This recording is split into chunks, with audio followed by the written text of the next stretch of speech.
तो आपका फिर से स्वागत है हमारे इस पार्ट 2 के वीडियो में। देखिए पार्ट 1 में हमने देखा था गोली दर्पण द्वारा प्रतिबिंब का बनना। इसमें हमने तीन स्थितियां जो थी उसके विषय में डिस्क्राइब किया था।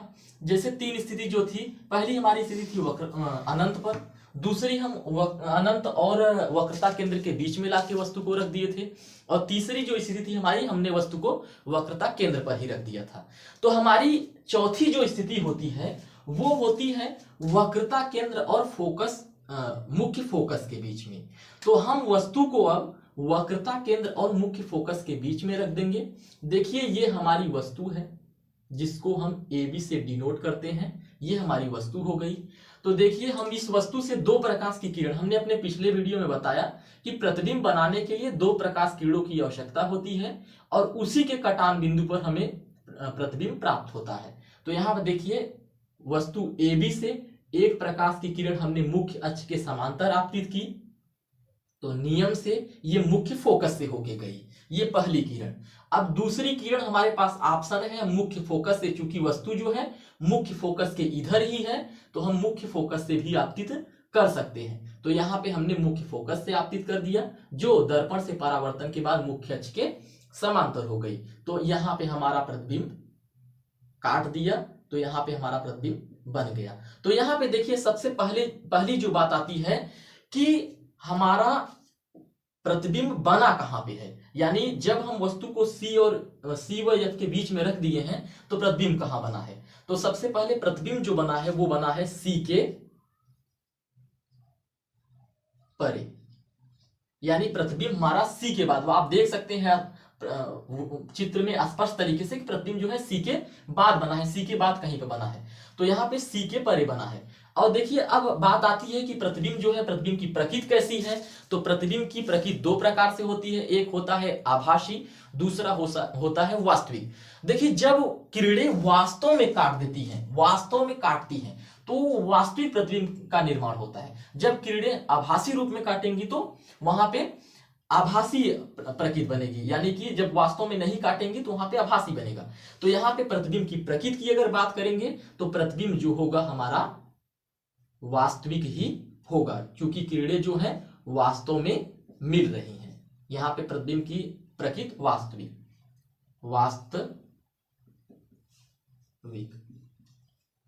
अब दूसरी जो तीसरी चीज आती है वो आती है कि उल्टा बनेगा सीधा। तो यहाँ पे हमने पिछले वीडियो में अपने बताया है, उसको जाके देख लीजिए। जब प्रतिबिंब वास्तविक बनता है तो हमेशा प्रतिबिंब कैसा होता है, उल्टा होता है।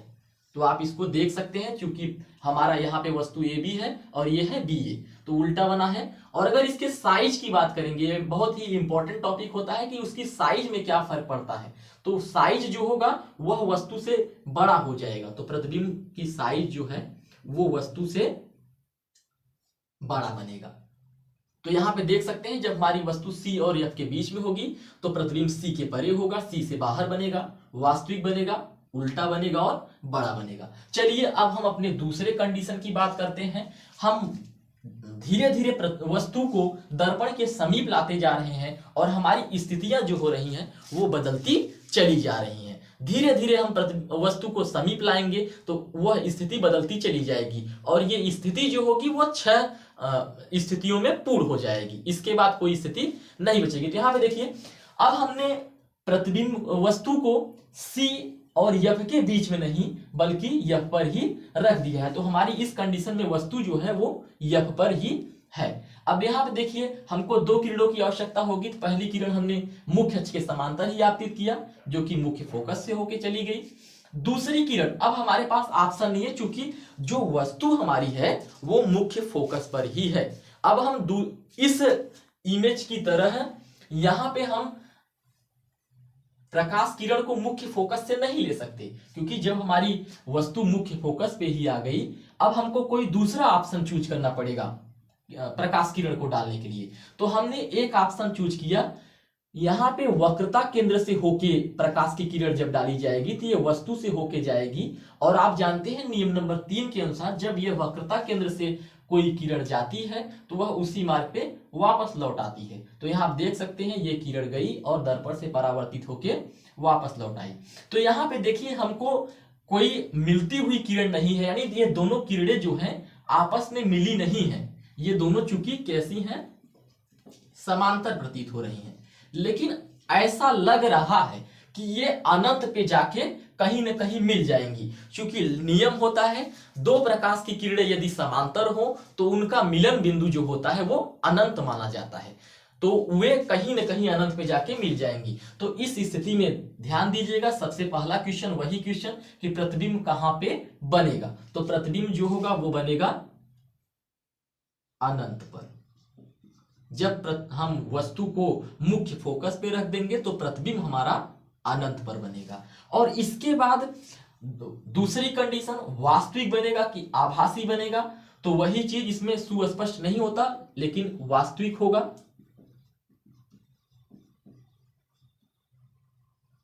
वास्तविक होगा और यहां पे उल्टा, क्योंकि ऐसी कंडीशन में जो होते हैं वो वास्तविक उल्टा, इस सब का अभिप्राय कुछ स्पष्ट नहीं हो पाता कि उल्टा होगा कि सीधा होगा, लेकिन यहां पे देखिए अनंत पर वास्तविक उल्टा।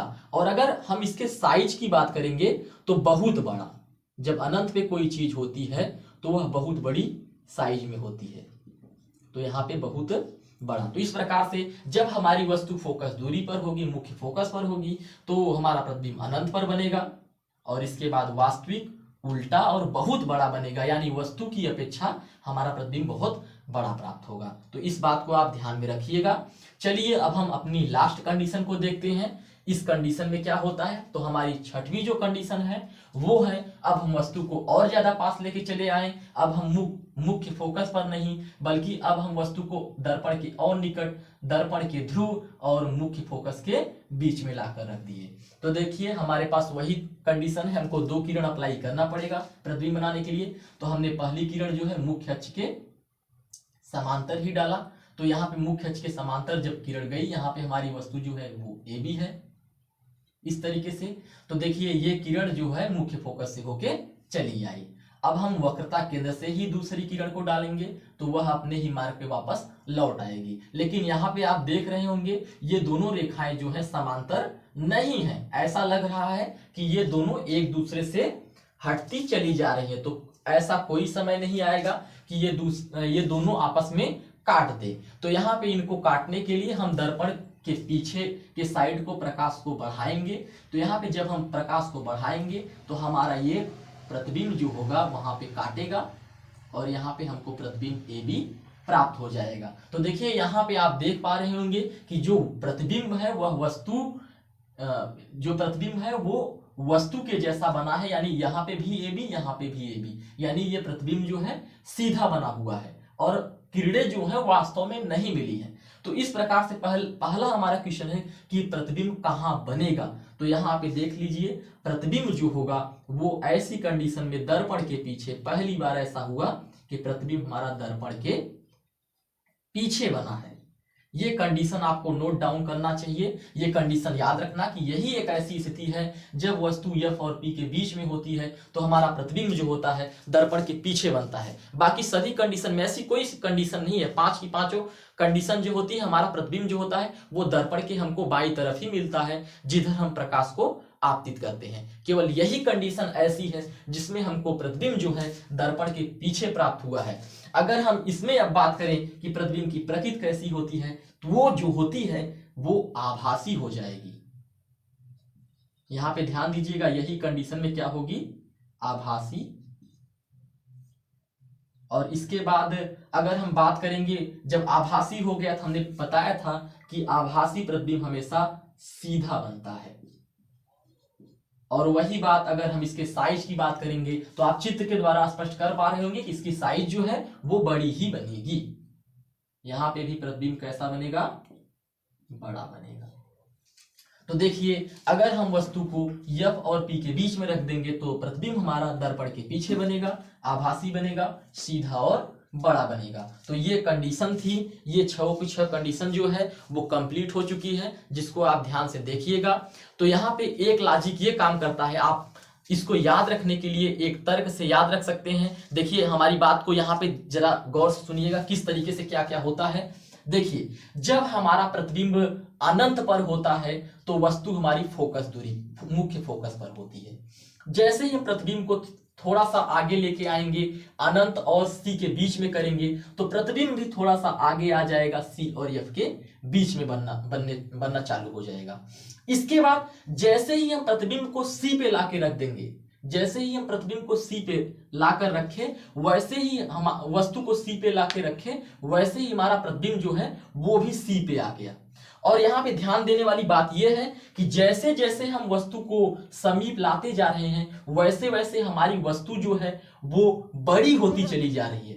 पहले हमारी जब मुख्य फोकस पे बनी थी तो बिंदु आकार की थी, जब थोड़ा सा आगे आई तो वस्तु से छोटी बन रही थी, इसके बाद जब वक्रता केंद्र पर आ गई तो वस्तु के समान साइज की बनने लगी, और जैसे ही वक्रता केंद्र से बढ़ी आगे, वक्रता केंद्र से प्रतिबिंब आगे बढ़ा, वैसे ही वह वस्तु से बड़ा बनना चालू हो गया। तो यहीं से कंडीशन ऐसी शुरू हो गई, यहीं से जब सी और एफ के बीच में, तभी से हमारा प्रतिबिंब जो है बड़ा होना चालू हो गया।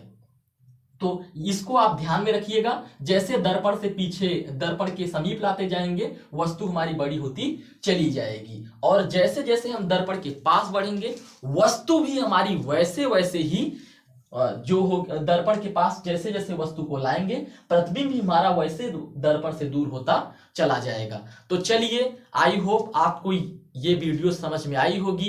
दर्पण, अवतल दर्पण द्वारा प्रतिबिंब की 6 स्थितियां जो होती हैं आपको अच्छे से समझ में आ गई होगी। अब हम इसके बाद के वीडियो में उत्तल दर्पण द्वारा प्रतिबिंब कैसे बनता है इसको डिस्क्राइब करेंगे। तो चलिए, आज के लिए बस इतना ही। वीडियो देखने के लिए धन्यवाद। अगर आपको ये वीडियो हमारी अच्छी लगी है तो प्लीज वीडियो को लाइक कर दीजिए, और इसी तरीके की वीडियो आपको हमेशा मिलती रहेगी इसी टॉपिक से रिलेटेड। इसके लिए हमारे चैनल को सब्सक्राइब कर दीजिए। धन्यवाद।